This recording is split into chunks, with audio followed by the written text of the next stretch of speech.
વંદે ગુજરાત.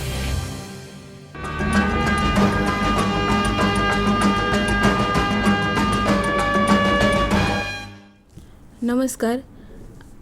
આજના virtual classroom training સેશનમાં આપ સૌનું હાર્દિક સ્વાગત છે. આજે હું NSQFના નવા સિલેબસ પ્રમાણે ITIમાં ચાલતા ઇલેક્ટ્રિશિયન ટ્રેડ અંતર્ગત emergency response to low power end power system failure વિષય તાલીમ સહ માર્ગદર્શન આપીશ. ઇમરજન્સી એટલે કે ઇમરજન્સી સમયે જે લેવા પડતા પગલાઓ એટલે કે કટોકટી જ્યારે ઉત્પન્ન થાય ત્યારે કયા પગલાઓ લેવા જોઈએ અને કટોકટી ક્યારે ઉત્પન્ન થાય અને પાવર ફેલ થાય ત્યારે કયા પગલાઓ લેવા જોઈએ એ બધા વિષય આજે આપણે આ લેસનમાં જોઈશું. પહેલાં જોઈએ introduction. Response to emergency low power and system failure.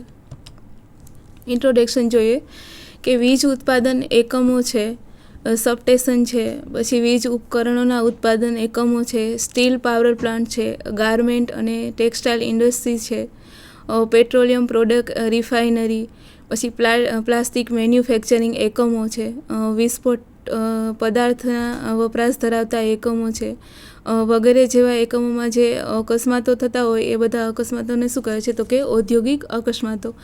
આપણે આ ચેપ્ટરમાં ઇમરજન્સી રિસ્પોન્સ માટે જોવાનું છે. તો કે ઇમરજન્સી ક્યારે ઉત્પન્ન થાય તો કે કોઈ પણ અકસ્માત થાય અને અકસ્માત થાય ત્યારે જે કટોકટી એટલે કે અકસ્માત થાય ત્યારે જે ઇમરજન્સી ઉત્પન્ન થાય ત્યારે કયા પગલાઓ લેવા જોઈએ.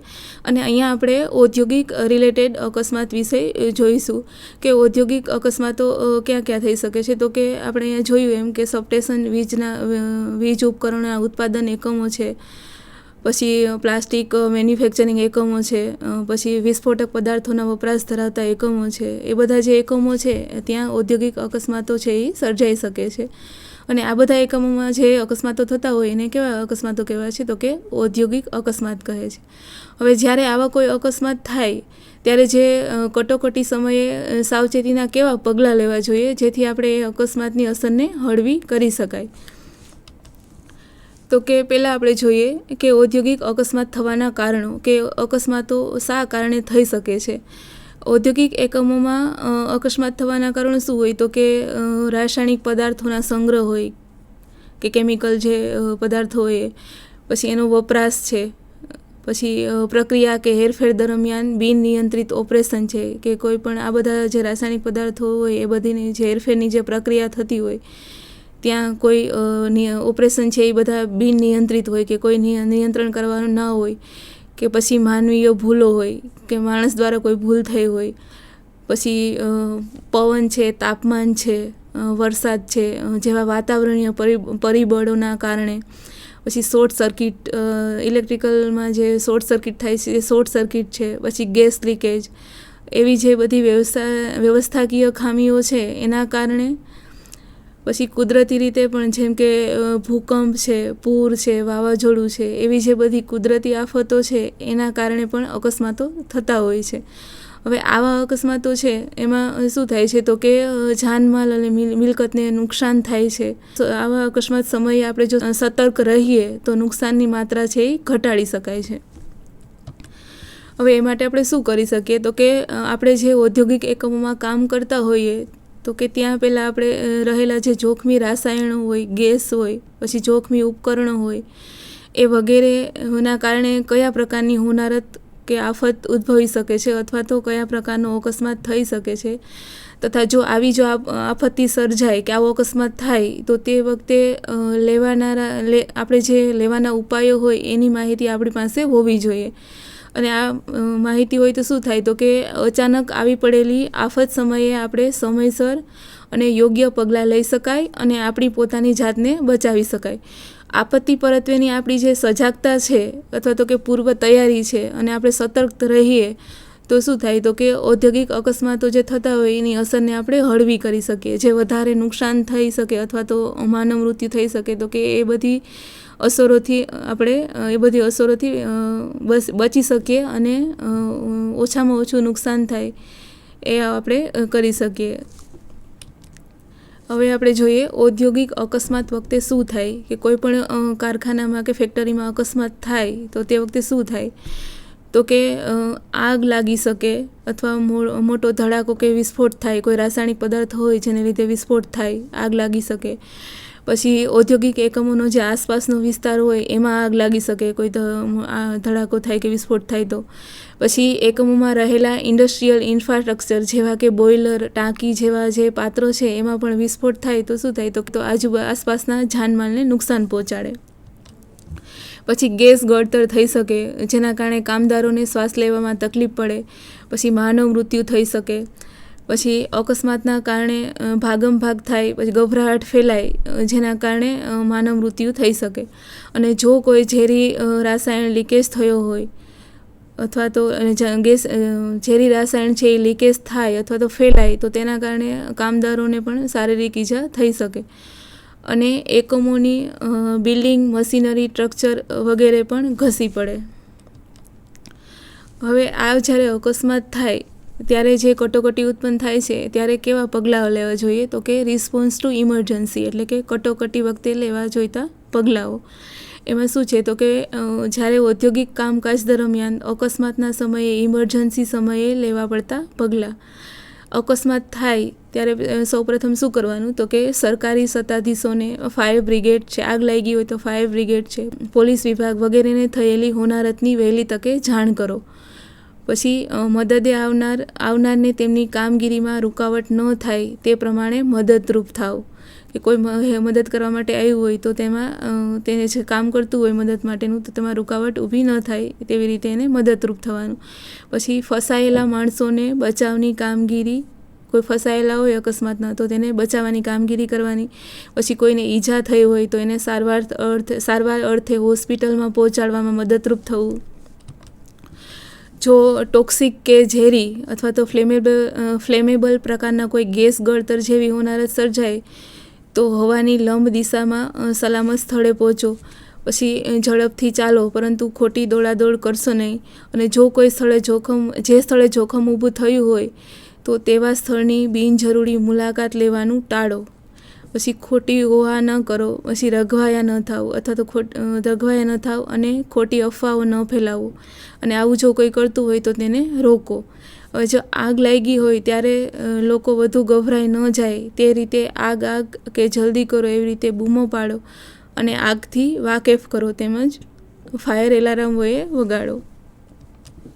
અને જો આગ નાની અને સીમિત હોય અને એને તમે સુરક્ષિત રીતે બુઝાવી શકતા હોય કે આ નાની આગ છે અને આપણે ફાયર એક્સટિંગ્યુશર વડે બુઝાવી શકીએ તો ફાયર એક્સટિંગ્યુશર જે હોય એના વડે આગને બુઝાવવાનો પ્રયત્ન કરો.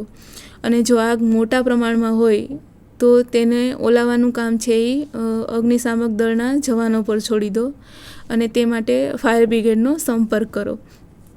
પછી છે આગમાંથી નીકળતા ધુમાડા અને જ્વાળાઓમાં જો ઝેરી વાયુ હોય તો એ શરીર માટે હાનિકારક હોવાથી તમારી જાતને તે જવાબદારીથી દૂર રાખો. જો રાસાયણિક પદાર્થ દ્વારા આગ લાગી હોય તો એમના ધુવાડા છે એ ઝેરી હોઈ શકે છે. તો ત્યારે શું કરવાનું, તો કે તમારી જાતને ત્યાંથી દૂર રાખવાની, કે આગ ઓલાવવાનો પ્રયત્ન નહીં કરવાનો.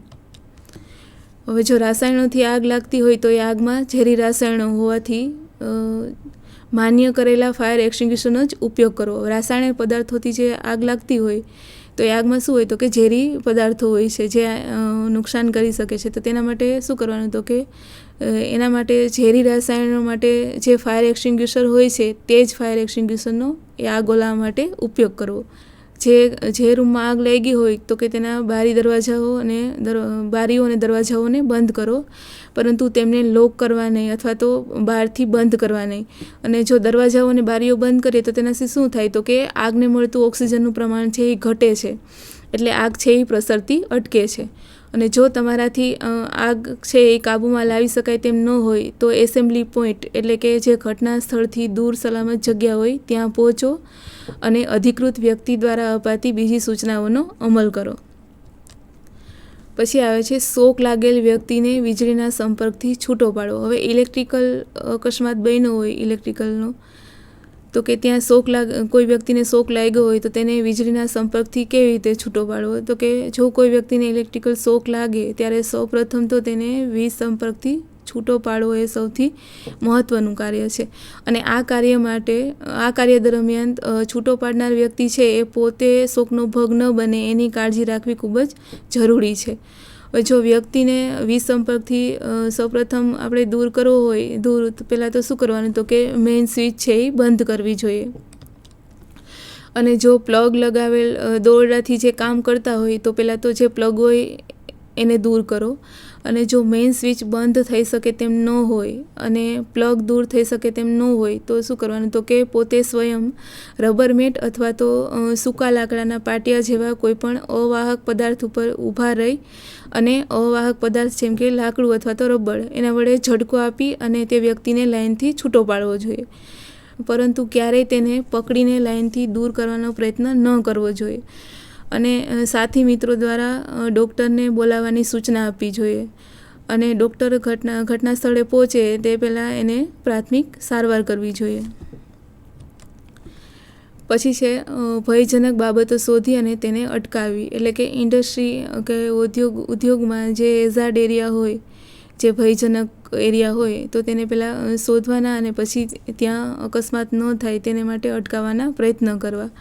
હવે કાર્યસ્થળે સ્વાસ્થ્યને નુકસાન થાય તેમજ અકસ્માત સર્જી શકે તેવા ભયસ્થાનકો છુપાયેલા હોય છે.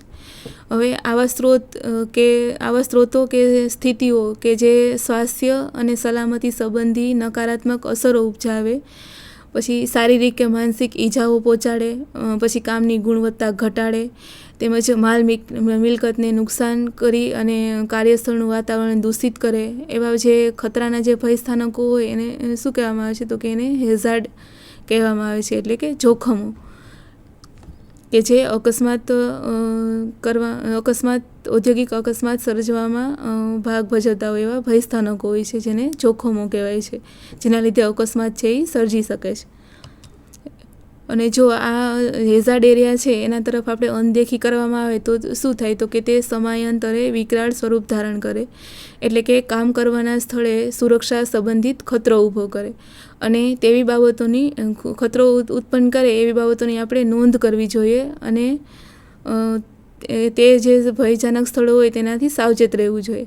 હવે કાર્યસ્થળના કેટલાક હેઝાર્ડ એરિયા છે જે આપણે અહીં આપ્યા છે. હેઝાર્ડ છે એમાં પેલું છે ભૌતિક હેઝાર્ડ, કે એમાં દાખલા તરીકે છે ભીની કે ઓઇલી સરફેસ, એટલે કે ફ્લોર. ભીની સપાટી હોય કે ઓઇલી સરફેસ હોય તો તેનાથી પણ અકસ્માત થઈ શકે છે. તીવ્ર અવાજ, પછી અપૂરતો પ્રકાશ, વાઇબ્રેશન, મશીનોની અવ્યવસ્થિત ગોઠવણી, સ્વચ્છતાનો અભાવ, આ બધા છે ભૌતિક હેઝાર્ડ. પછી આવે છે કેમિકલ હેઝાર્ડ. એમાં છે એક્સપ્લોઝિવ મટીરિયલ સ્ટોરેજ, ટોક્સિક એટલે કે ઝેરી મટીરિયલ વગેરેનું સ્ટોરેજ સંબંધિત ખામીઓ, એટલે કે ટોક્સિક ઝેરી પદાર્થો જે હોય એનું સ્ટોરેજ કરેલું હોય એમાં જો કોઈ ખામી હોય તે. પછી ગેસ લીકેજ, પછી રેડિયો એક્ટિવ પદાર્થની અસર, આ બધા છે કેમિકલ હેઝાર્ડ. પછી આવે છે મિકેનિકલ હેઝાર્ડ. ઉદાહરણ છે અનગાર્ડેડ મશીનરી, એટલે કે મશીનરી ગાર્ડેડ કરેલી ના હોય, પછી ફેન્સિંગ, સેફ્ટી ડિવાઇસીસ વગેરેનો અભાવ અને બિનસલામત મશીનરીનો ઉપયોગ વગેરે, આ બધા છે મિકેનિકલ હેઝાર્ડ. આ 3 હેઝાર્ડ હતા, ભૌતિક, કેમિકલ અને મિકેનિકલ.